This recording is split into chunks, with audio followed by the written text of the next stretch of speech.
చేయబోతున్నందుకు BJP పూర్తిగా స్వాగతిస్తా ఉన్నది, మద్దతు ప్రకటిస్తా ఉన్నది. ఈ ఉపకులాల వర్గీకరణ విషయంలో దేశ ప్రధానమంత్రి నరేంద్ర మోడీ గారు మాట్లాడినటువంటి మాటలు ఈ సభలో ఉన్నటువంటి సభ్యులందరికీ కూడా తెలిసిన విషయమే. ఈ సందర్భంగా ప్రభుత్వానికి విజ్ఞప్తి చేస్తున్నాం. గౌరవ సుప్రీంకోర్టు అన్ని కోణాల నుంచి ఆలోచించి ఈ సమాజంలో చిట్ట చివరి వరుసలో ఉన్నటువంటి వారికి ప్రభుత్వ ఫలాలు అందాలన్నటువంటి గొప్ప ఆలోచనతోని వచ్చినటువంటి ఆ యొక్క తీర్పును ప్రభుత్వం ఎక్కడా ఎటువంటి ఏ ఇబ్బంది రాకుండా పకడ్బందీగా అమలు చేయాల్సినటువంటి అవసరం ఉన్నది. ఇది మామూలు విషయం కాదు. అనేకమైనటువంటి అపోహాలు కూడా వారి మధ్యన వచ్చేటటువంటి అవకాశం ఉన్నది. అపోహాలు ఏమొచ్చినా ప్రతి ఒక్క విషయాన్ని ప్రభుత్వం పారదర్శకంగా వాళ్ళందరికీ కూడా చూపించాల్సినటువంటి అవసరం ఉన్నది. ఈ యొక్క ఎస్సీ వర్గీకరణ, ఉపకులాల వర్గీకరణకు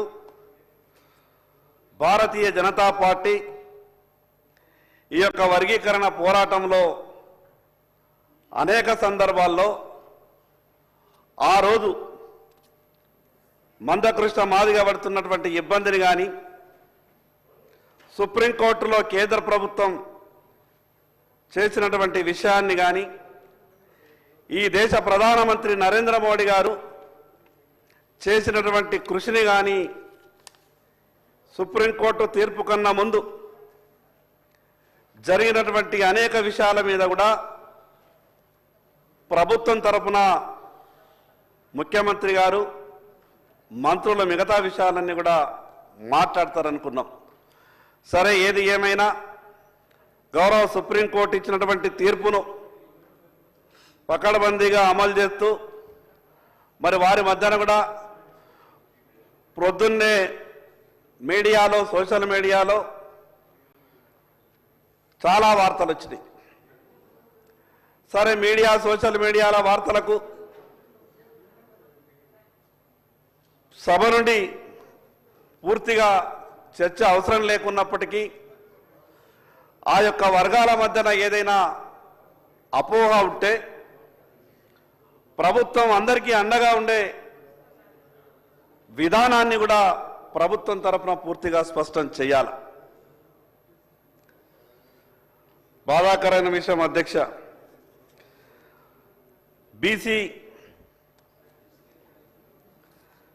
42% మీద చర్చ జరిగింది శంకర్ గారు సభలో. శంకర్ గారు, బీసీలకు జరిగి శంకర్ గారు మీరు గౌరవ సభ్యులు. శంకర్ గారు, వర్గీకరణ విషయం మాత్రమే మాట్లాడండి. బీసీలది ఇప్పుడు అయిపోయింది, ఆ సబ్జెక్ట్ అయిపోయింది. ఓన్లీ ఎస్సీల వర్గీకరణ సంబంధించిన సబ్జెక్ట్ మాత్రమే మాట్లాడండి. నేను ఉదాహరణ మాత్రం ఇస్తున్నా. నేను మిగతా వర్గీకరణ మీద మాట్లాడండి. ఎస్సీ వర్గీకరణకు భారతీయ జనతా పార్టీ సంపూర్ణ మద్దతు ప్రకటిస్తున్నది.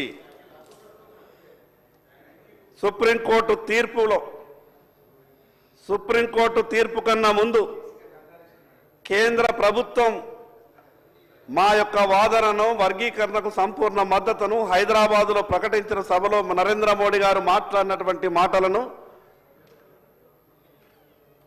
మనందరికీ తెలుసు.